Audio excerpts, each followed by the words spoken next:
नमस्कार, मैं हूं आपके साथ अभिनय सिंह चौहान और आप देख रहे हैं हमारा विशेष कार्यक्रम छत्तीसगढ़ के बाद हमर साथ। आज छत्तीसगढ़ में बात संविधान दिवस पर सियासी घमासान को लेकर, जहां छत्तीसगढ़ में संविधान दिवस पर सियासी घमासान देखने को मिला है। मुख्यमंत्री विष्णुदेव साय ने संविधान दिवस पर सभी को शुभकामनाएं दी और बाबा साहब अंबेडकर को पुष्पांजलि अर्पित की। जहां सीएम साय ने कहा कि संविधान ने भारतवासियों को स्वतंत्रता से जीने का अधिकार दिया है। मुख्यमंत्री के बयान पर पलटवार करते हुए कांग्रेस के छत्तीसगढ़ प्रभारी सचिन पायलट ने भारतीय जनता पार्टी को लेकर कहा कि पार्टी के शासन में संवैधानिक संस्थाओं का गला घोंटा जा रहा है। प्रवर्तन निदेशालय और इनकम टैक्स जैसी संस्थान विपक्ष और मीडिया की आवाज की दबाने की कोशिश कर रहे हैं। जहां कांग्रेस ने धमतरी में संविधान बचाओ दिवस भी मनाया। इस सियासी बहस के बीच सवाल यह है कि कांग्रेस को संविधान दिवस पर संस्थाओं की स्वतंत्रता कम क्यों होती लग रही है और क्या संविधान को वास्तव में खतरा है। आज इसी मुद्दे पर करेंगे चर्चा। इससे पहले कुछ प्रतिक्रियाएं सुन लेते हैं। आज सर्वप्रथम समस्त छत्तीसगढ़ वासियों को 75वें संविधान दिवस की बहुत बहुत बधाई और शुभकामनाएं। और इस अवसर पर संविधान सभा के अध्यक्ष बाबा साहब भीमराव अंबेडकर को माल्यार्पण किए हैं, पुष्पांजलि करके उनको नमन किए हैं।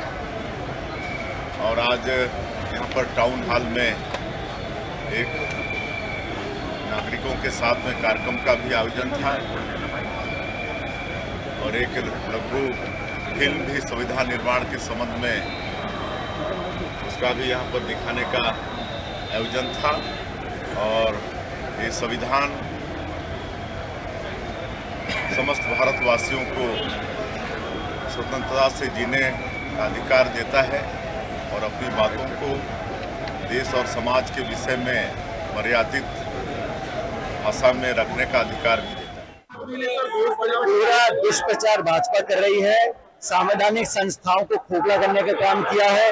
जो निष्पक्षता और पारदर्शिता कॉन्स्टिट्यूशन बॉडीज को होनी चाहिए वो तार की जा रही है। और मैं इतना कहना चाहता हूँ कि देश के लोग हर उनके मुंह को देख रहे हैं। संविधान दिवस के दिन सबको प्रण लेना चाहिए, संस्थाओं को मजबूत करें। और जो मूल भावना संविधान की थी कि मीडिया विपक्ष सबकी आजादी होनी चाहिए बोलने की, जिस प्रकार का शासन चल रहा है, तनाव, दबाव, डर, भय, ईडी, इनकम टैक्स का छापे डाल के लोगों की आवाज दबाने का जो काम कर रहे हैं, करप्शन को खत्म करने के नाम पर, सब देख रहे हैं। आपके दल में कोई करप्शन करे उसको कोई सुनने वाला नहीं है। विपक्ष के लोग कोई आवाज भी उठा दे तो घर में छापे बैठ के लोग जेल में डाल देते हैं। ये संविधान के धक्के उड़ा रहे हैं। संविधान दिवस के दिन कम से कम उनको अपने गिरबान में झांक देखना चाहिए।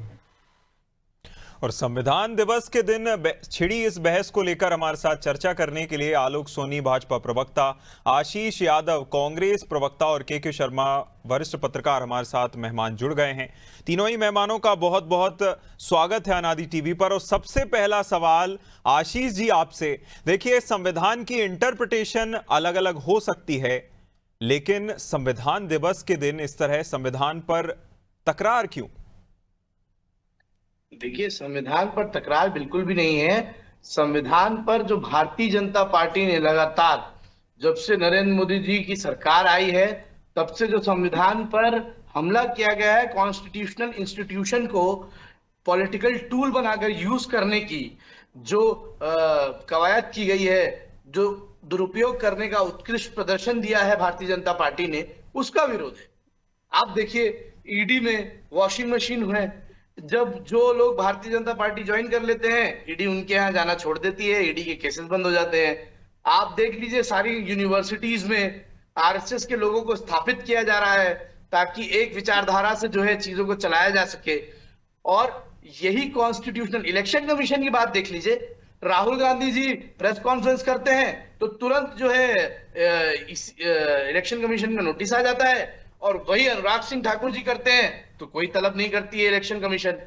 तो ये जो कॉन्स्टिट्यूशनल इंस्टीट्यूशन का दुरुपयोग किया है भारतीय जनता पार्टी ने, इसको पॉलिटिकल टूल बनाकर जिस तरीके से ये चलते आए हैं, उसका विरोध है। संविधान दिवस के दिन इसका विरोध करना लाजमी भी है, क्योंकि हम संविधान की रक्षा करना चाहते हैं और संवैधानिक संस्थाओं को भी उसी तरीके से चलाना सरकार की जिम्मेदारी है। बिल्कुल, रक्षा तो करना ही चाहते हैं। आलोक जी, जवाब दीजिए। दो सवाल उठाए हैं आशीष जी ने कि एक तरफ तो आप पॉलिटिकल टूल बना लेते हैं और दूसरी तरफ जो लोग आपकी तरफ आने को तैयार हो जाते हैं उनके विरुद्ध कोई कार्रवाई नहीं करते, मतलब उनको पाक साफ बता देते हैं। क्या ये ठीक है? अभिनय जी, आपको, आपके साथी सभी दर्शकों को और साथी प्रवक्ता जी को मेरा नमस्कार। देखिए, सबसे पहले तो आपको और सभी को आज संविधान दिवस की बहुत बहुत शुभकामनाएं। और जहां तक जो प्रश्न जो आज मेरे साथी प्रवक्ता कर रहे हैं या उनके जो बड़े नेता सचिन पायलट जी कह रहे हैं कि बार बार संविधान को जो है वो चेंजेस किए गए, तो सबसे पहले मैं उसका जवाब देना चाहूंगा। टोटल कांग्रेस के शासनकाल में 77 बार संविधान में बदलाव लाए गए, 77 टाइम। और पूरे भारतीय जनता पार्टी के शासनकाल में, जिसमें श्रद्धेय स्वर्गीय श्री अटल बिहारी वाजपेयी जी का भी शासनकाल सम्मिलित है और मोदी जी भी का, तो पिछले वर्ष तक का जो डेटा है वो ये कहता है 22 वर्ष जो है संविधान में संशोधन किए गए। ये बतला रहा है कि सबसे ज्यादा संविधान में जो परिवर्तन किया गया वो कांग्रेस ने किया। दूसरी बात, मैं इसका भी विरोध नहीं करता। संविधान अपने आप में संसद को ये आजादी देता है कि आपको जरूरत के अनुसार, आवश्यकता के अनुसार, परिस्थितियों के अनुसार आप उसमें संसद के जितने सदस्य हैं उनकी राय लेकर के और सभी को शामिल करके आप जो है संविधान में संशोधन कर सकते हैं। एक बात, लेकिन अब आते हैं मुद्दे की। कांग्रेस कहती है कि संविधान का दुरुपयोग, तो जिस संविधान का दुरुपयोग, जिस संविधान की आत्मा को मारने का काम इमरजेंसी लगा करके कांग्रेस ने किया, स्वर्गीय इंदिरा गांधी जी ने किया, जिसे पूरा देश काले दिवस के रूप में आज भी मनाता है और आज भी याद करता है उस समय को जब अभिव्यक्ति की किसी की आजादी जो थी ही नहीं, चाहे वो प्रेस हो, चाहे वो नेता हो, चाहे आम व्यक्ति हो, अभिव्यक्ति की आजादी छीन ली गई थी। तो जिस संविधान को तोड़ा मरोड़ा और जिसकी आत्मा तक को कांग्रेस ने नहीं छोड़ा, और वो हम पे आरोप लगा रहे हैं। हमें कहते हैं ईडी, सीबीआई, जिनके राज में सुप्रीम कोर्ट ने, कांग्रेस के शासनकाल के राज में कहा था, सुप्रीम कोर्ट ने टिप्पणी की थी कि सीबीआई जो सरकार की मिट्टू बन गई है, कठपुतली बन गई है। ये टिप्पणी सुप्रीम कोर्ट की कांग्रेस के शासनकाल के ड्यूरेशन किया गया टिप्पणी है ये। और आज यदि एक बात मैं पूछना चाहता हूं अभिनय जी, क्या देश में ऐसे लोगों को जो है कानून से बढ़कर है कि वो नेता हो गए तो चोरी कर सकते हैं, वो यहां पर में कुशासन कर सकते हैं, नेता हो गए, यदि क्या कानून से बढ़कर हैं? घोटाले कर सकते हैं, देश की संपत्ति को, जनता की संपत्ति को नुकसान पहुंचा सकते हैं। इसके लिए क्या संवैधानिक संस्थाएं हमारी, चाहे सीबीआई हो, चाहे ईडी हो, चाहे और कोई भी अन्य ऐसी संस्थाएं जो संविधान के अंतर्गत काम कर रही है, क्या वो हक नहीं रखती कि जनता को जो है इसका न्याय दिलाया जाए? तो यदि वो अपनी कार्रवाई करती है तो वो इसमें बुराई क्या है? ठीक है, कांग्रेस को सुधरना ही है तो अपने नेताओं को कहे कि भाई इस तरह के घोटाले बंद करे। पहली बात तो आलोक जी दूसरे सवाल का आपने जवाब नहीं दिया, मैं आपसे फिर इसका जवाब अभी मांगूंगा। केके जी का रुख करना चाहूंगा। केके जी, जिस तरह आप देख रहे हैं कि 2015 में संविधान दिवस मनाने का फैसला लिया जाता है, उसके बाद चाहे इमरजेंसी को लेकर हो, उसके लिए अलग से सरकार ने दिन बना दिया कि इस दिन हम इमरजेंसी को लेकर याद दिलाएंगे कि ये काम फिर नहीं होना चाहिए, इमरजेंसी फिर नहीं होनी चाहिए। और चाहे संविधान को लेकर हो, क्या अच्छाई है क्या बुराई है दोनों ही दिनों में अगर याद किया जाता है और नहीं किया जाता है? केके जी। निश्चित रूप से संविधान दिवस मनाने का निर्णय एक लोकतांत्रिक देश में लोगों को ये जानकारी होना चाहिए कि संविधान का क्या महत्व है, आपके अधिकार क्या है, आपके कर्तव्य क्या है, शासन की क्या कर्तव्य है और कहां तक आप उसको उल्लंघन लोग कर रहे हैं।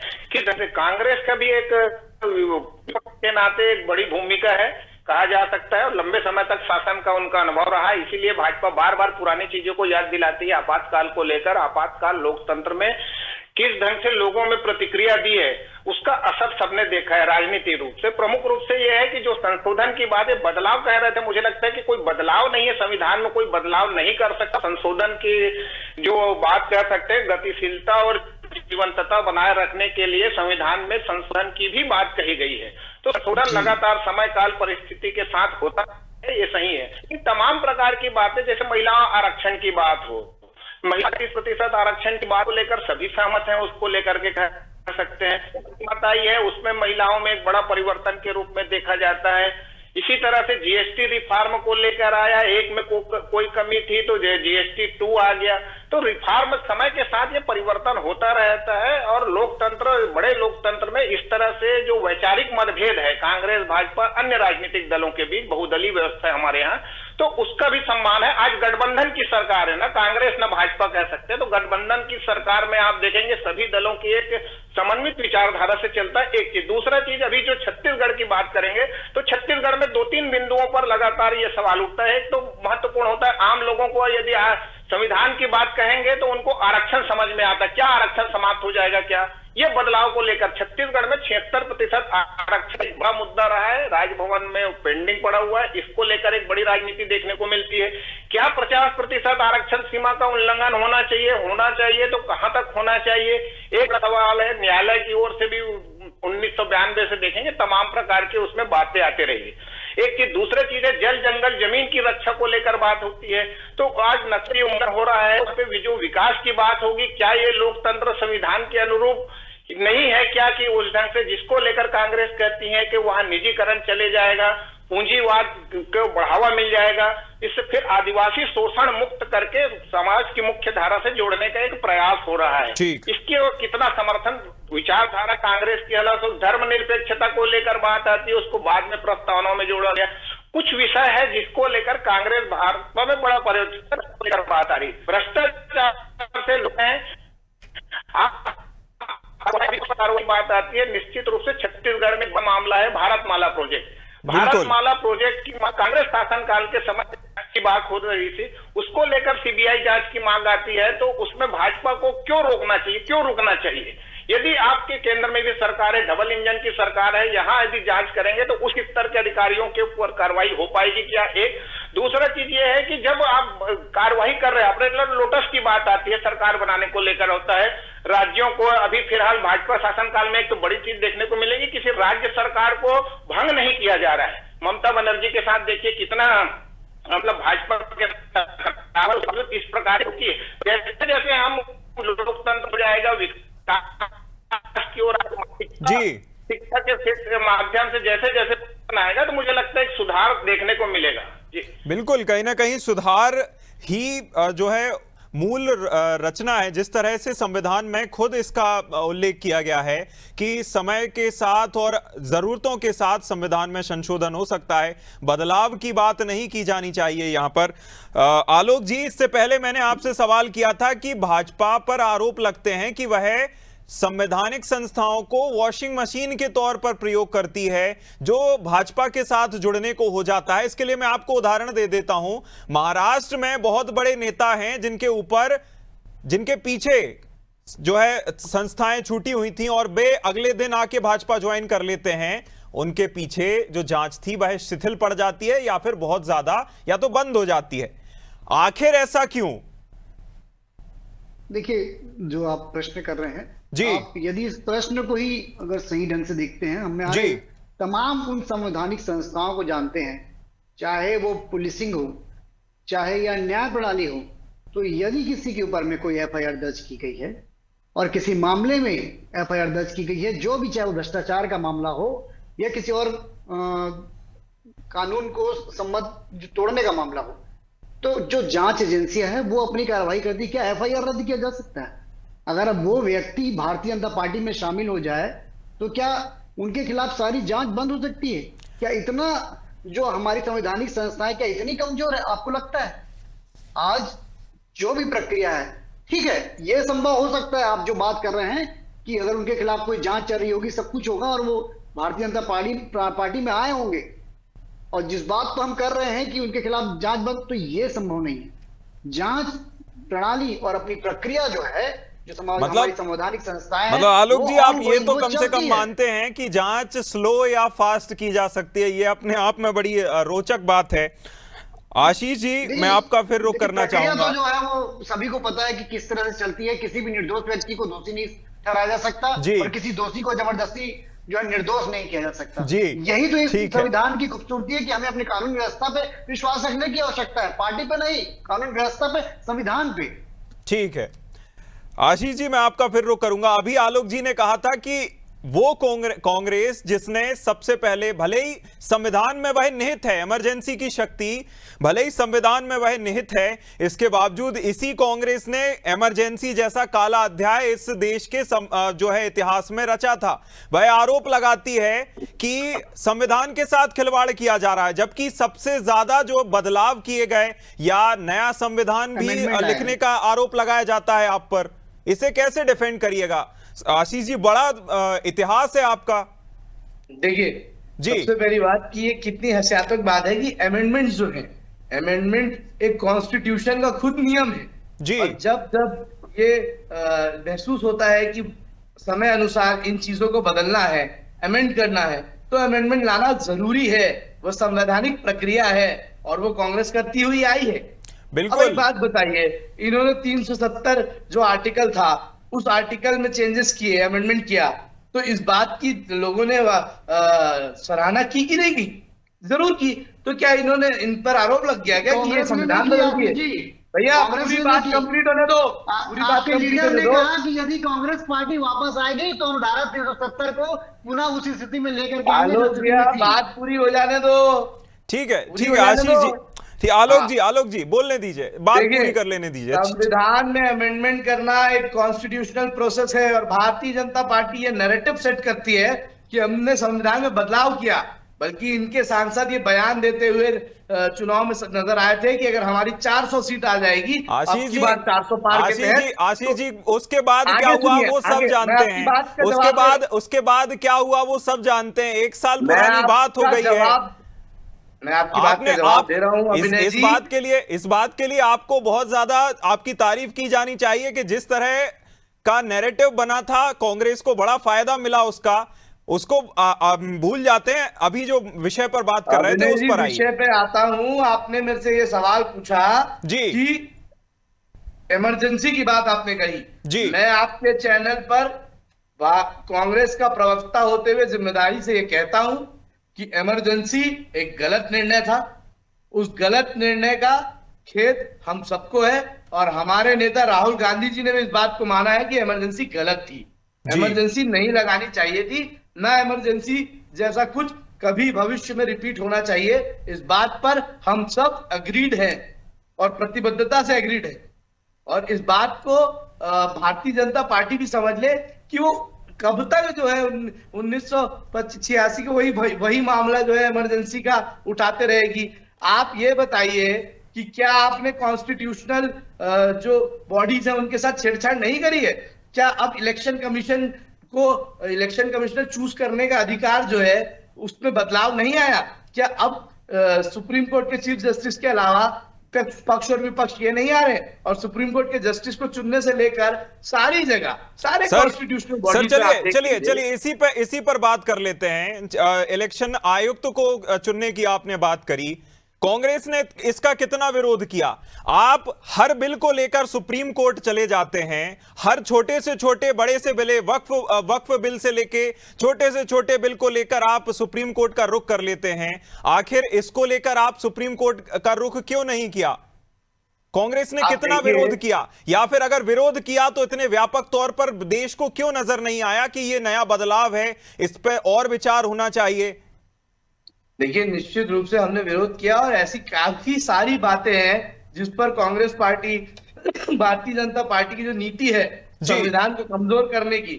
आप देखिए, इलेक्शन कमीशन को अभी जो 2023 में बिल आया है कि इलेक्शन कमिश्नर पर कोई केस नहीं किया जा सकता, ये ऑर्डिनेंस जो भारतीय जनता पार्टी ने लाया है, आप इस बात को समझिए कि ये भारतीय जनता पार्टी वो पार्टी है जो संविधान में ये कह रही है कि हमने जो है बदलाव कर दिए। अरे ये संविधान को समझते ही नहीं है। आलोक जी कुछ कहना चाहते हैं, बोलिए आलोक जी। देखिए, इनके शीर्ष नेता है ना। श्री राहुल गांधी जी का एक बयान मैं समझता हूँ पूरे देश ने देखा होगा, या नहीं देखा होगा तो मैं बता दूं, पूरे पब्लिकली कहा उन्होंने कि मैं संविधान की रक्षा करने के लिए यहाँ नहीं बैठा हूँ। मैं केवल आपको बताना चाहता हूँ, ये बयान है उनके। आप चाहो राहुल गांधी जी हर जगह जाके कह रहे हैं संविधान की रक्षा करना चाहता हूँ। बयान है, मैं यहाँ पर मैं संविधान की रक्षा करने के लिए ये आलू से सोना निकालने वाला बयान निकला है क्या? ये बयान उनका खुद का बयान है। आप चाहो तो वीडियो क्लिपिंग उठा के देख आप सकते दिखा दीजिए वीडियो सर, तो इस पटल पर वीडियो दिखा दीजिए, बात पूछ करूंगा, पानी का पानी हो जाएगा। सबसे पहला फर्क, चाहे मैं विपक्ष का नेता हूँ या ना आलोक जी दिखा दीजिए ये वीडियो। मैं एक आम नागरिक के नाते इस बात को शपथ लेकर आलोक जी ये वीडियो दिखा दीजिए कि राहुल गांधी ने बोला कि मैं संविधान की रक्षा नहीं करना चाहता हूं। स्टेटमेंट था। अरे आप काफी सी तैयारी करके आइए भाई, दिखा दीजिए ना यार, तैयारी छोड़िए, आप वीडियो दिखाइए, आप वीडियो दिखाइए मुंह पे। बिल्कुल दिखाऊंगा, अभी दिखाइए, दिखाऊंगा, जरूर अभी दिखाइए। देखिए कितनी हर्षात्मक बात है, विपक्ष के नेता, देश के विपक्ष के नेता राहुल गांधी जी संविधान की किताब लेकर जनता के बीच जाते हैं और ये कहते हैं कि हमेशा संविधान की रक्षा करनी है और हमें इस संविधान को बचाना है, और जनता इस बात को सपोर्ट करते हुए आई है। और ये कह रहे हैं कि राहुल गांधी जी ने कहा है कि हम संविधान की रक्षा करने के लिए नहीं बैठे। दिखा दीजिए ये वीडियो, मैं देखना चाहता हूँ कि आपने कौन सा वीडियो देख लिया। ऐसा सब मिल जाएगा आपको, थोड़ी मेहनत अभी दिखाइए, अभी नहीं करती है। बैठे बैठे अगर चैम्बर में सोचेंगे सब कुछ। अभिनय जी मैं कह रहा हूँ अभी दिखा दे वीडियो, मैं इसी डिबेट से माफी मांग के वापस चला जाऊंगा। अभी बड़ी बात बोल रहे हैं आलोक जी। राहुल गांधी जी ने कहा है कि मैं संविधान की रक्षा नहीं करना चाहता। वैसे तो आपको जिक्र इसलिए नहीं करना चाहिए था क्योंकि उसी बयान में उन्होंने आगे ये भी कहा था कि सुप्रीम, जब उनसे पूछा जाता है कि शिकायत आप करिएगा, कोर्ट जाइएगा, तो शिकायत नहीं करेंगे क्योंकि सुप्रीम कोर्ट सब देख रहा है और सुप्रीम कोर्ट देख के ही उसका फैसला ले लेगा। ऐसा शायद लगता होगा कि सुप्रीम कोर्ट अपने आप फैसला लेगा। आपको अगर आलोक जी वीडियो मिलता है तो खोजिएगा, तब तक मैं के शर्मा के पास सवाल लेकर जाना चाहूंगा। के जी, जिस तरह का आरोप प्रत्यारोप लगते हैं, संविधान में संशोधन अलग हो जाता है लेकिन बदलाव को लेकर जिस तरह का नैरेटिव बना दिया जाता है, तो ये लोकतंत्र के लिए कितनी बड़ी बात है, कितना बड़ा खतरा है? के जी देखिए, विचारधारा को लेकर जनता के बीच अपनी बातों को पहुंचाने का अधिकार राजनीतिक दलों को है। राहुल गांधी का आज का बयान देखिए, आज जो उन्होंने ट्वीट किया है उसमें ये कह रहे हैं कि हम जो कभी भी संविधान पर इस ढंग से प्रहार होगा तो सबसे पहले मैं खड़ा रहूंगा। और कही गई थी तो उसमें तो वोट के आरोप को लेकर का था कि जो वादा है उसकी जिम्मेदारी को लेकर था। आज निश्चित रूप से सब कुछ मानते हैं कि जो आज SIR हो रहा है उसमें राहुल गांधी ने जो खुलासा किया उसका एक बड़ा कारण है, जिसके चलते हुए बड़ी संख्या में घुसपैठियों की बात कहें या जो भारत के नागरिक नहीं है उन सबका नाम कटने वाला है, या जिनका 2 जगह नाम है। तमाम प्रकार के 5-6 पॉइंट उन्होंने जो कहा था उस सबको लेकर के कहने का तात्पर्य यह है कि इस पूरे मामले को लेकर के विपक्ष कहीं आक्रामक नजर आ रहे हैं संवैधानिक संस्थाओं को लेकर के। तो संवैधानिक संस्थाओं की सुरक्षा की जिम्मेदारी राजनीतिक। जी बोलिए जी। 2025 को राहुल गांधी ने कहा था कि मैं लोकतंत्र को बचाना मेरा काम नहीं है। आप वीडियो उठा के देख लीजिए, YouTube पे अभी भी मौजूद है। आलोक जी ये बताइए उसके आगे क्या कहा था, पीछे क्या कहा था, संदर्भ क्या था? भाई आप भी जो है आलू में सोना निकालने वाली बात जो है, रील काट के निकालने वाली बात कर रहे हैं। करा लेंगे क्या? मैंने कहा ठीक है आलोक जी, अगली बार जब हम चर्चा के लिए बैठेंगे आप वीडियो लेकर के आइएगा ताकि आपको भी अपनी बात दमदारी से रखने का मौका मिले। चूंकि समय समाप्ति की घोषणा हो गई है, तो आशीष जी बहुत शुक्रिया आपका शामिल होने के लिए हमारे साथ चर्चा में। आलोक जी बहुत शुक्रिया, के जी बहुत शुक्रिया हमारे साथ चर्चा में शामिल होने के लिए। इस खास चर्चा में इतना ही। आप देखते रहिए अनादि टीवी। नमस्कार।